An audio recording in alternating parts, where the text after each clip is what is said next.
সকল শিক্ষার্থীকে স্বাগত জানিয়ে শুরু করছি ম্যাথ ক্লাস। আজকে আমি ম্যাথ ক্লাসের চতুর্থ শ্রেণীর আমার গণিত চ্যাপ্টার 1 পেজ নম্বর 14, অঙ্ক নম্বর হচ্ছে 9, একাডেমিক ইয়ার 2024। দেখো এখানে কি দেওয়া আছে কোশ্চেনে, বাজার করি, জিনিসের দাম দেখি ও কী কী জিনিস কিনবো ভাবি। এখানে নম্বর 9-এ দেখো রানা একজোড়া ব্যাডমিন্টন র্যাকেট কিনলো, সে 2টি 100 টাকার নোট দিল, সে এখানে খালি ঘর অর্থাৎ কত টাকা সে ফেরত পেল সেটা আমরা বের করব। এখানে দেখো রানা কি করেছে, এখানে একজোড়া ব্যাডমিন্টন, একজোড়া সমান কত সেটা আমরা প্রথমে লিখি। তাহলে লিখি প্রথমে যা যা দেওয়া আছে সেটা প্রথমে লিখে নেই। লিখি দেওয়া আছে রানা এক জোড়া ব্যাডমিন্টন র্যাকেট কিনল এবং 2টি 100 টাকার নোট দিল এবং 2টি 100 টাকার নোট দিল, এটা দেওয়া আছে। দেখো এখন সে কত টাকা ফেরত পেল বা ফেরত পাবে সেটা আমরা বের করব। তাহলে দেখো আমরা জানি এক জোড়া সমান কতটি সেটা লিখব। প্রথমে আমরা লিখি আমরা জানি এক জোড়া সমান 2টি, এটা আমরা জানি এক জোড়া সমান 2টি। তাহলে 2টি ব্যাট কিনেছে, এক জোড়া ব্যাট কিনেছে অর্থাৎ 2টি ব্যাট কিনেছে। তো 2টি ব্যাটের কত দাম সেটা আমরা বের করব। একটি ব্যাটের দাম কত, দেখো এখানে এই যে একটি ব্যাটের দাম হচ্ছে 90 টাকা, এই ব্যাটটি কিনেছে র্যাকেট ব্যাট। তাহলে লিখি একটি ব্যাডমিন্টন র্যাকেটের দাম, একটি ব্যাডমিন্টন র্যাকেটের দাম কত টাকা, 90 টাকা। অতএব কয়টি কিনেছে, এক জোড়া কিনেছে, এক জোড়া সমান কতটি, 2টি। তাহলে লিখি 2টি, এখানে টি লেখা আছে, এখানে কমা দিই তার পরিবর্তে 2টি ব্যাডমিন্টন র্যাকেটের দাম।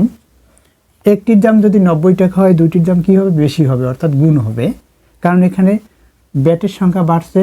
অর্থাৎ এখানে যেহেতু একটির দাম ছিল, তাহলে এখানে দেখো একটি ব্যাট, এখানে 2টি ব্যাট, ব্যাটের সংখ্যা বাড়ছে, তাহলে দামের পরিমাণও বাড়বে, তাই এখানে গুণ হবে। এই 90 প্রথমে লিখি, গুণ চিহ্ন দেই। এরপর দেখো এই 2 আছে, 2 লিখি, এখানে টাকা আছে, কমা দেই, এখানে বা লিখতে পারি আমরা। এটার সাথে এটা গুণ করি, 2 এর সাথে 0 গুণ করি, 0 হবে, 2 দিয়ে 9কে গুণ করি, 18 হবে এত টাকা, অর্থাৎ 180 টাকা হলো।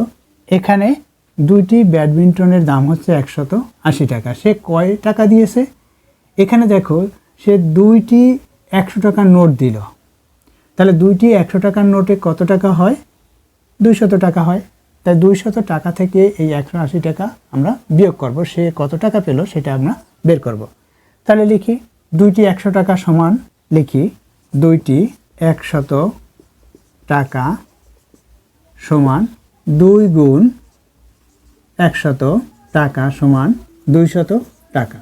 তাহলে 2টি 100 টাকায় কত টাকা হলো, 200 টাকা হলো। সে ব্যাট কিনেছে কত টাকায়, 180 টাকায়। তাহলে লিখি জিনিসের মোট দাম বা ব্যাটের মোট দাম বা 2টি ব্যাটের দাম, যে কোনো একটি কথা লিখলেই হবে। জিনিসের লিখতে পারি আমরা বা 2টি ব্যাটের দাম লিখতে পারি।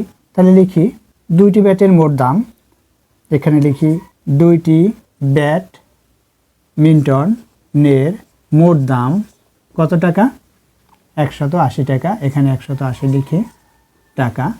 এখন এটা আমরা কি করব, বিয়োগ করব। অর্থাৎ 200 টাকা দিয়েছে দোকানিকে, সে 200 টাকা দিয়েছে, 180 টাকা তার ব্যাটের দাম। তাহলে এখন আমরা এখানে কি করব, বিয়োগ করব, তাই বিয়োগ সাইন দেই এখানে, অর্থাৎ বিয়োগ চিহ্ন দিলাম, এটাকে প্রক্রিয়া চিহ্ন বলা হয়। এখন দেখো এখন আমরা এখানে কি লিখব, এখানে লিখব যে সে এখানে খালি ঘর টাকা ফেরত পেল। তাহলে সে ফেরত পেল, তাহলে লিখি সে ফেরত পেল, সে অর্থাৎ এই লোকটি রানা পেল আর ফেরত পেল, বা সে লিখি সে ফেরত পেল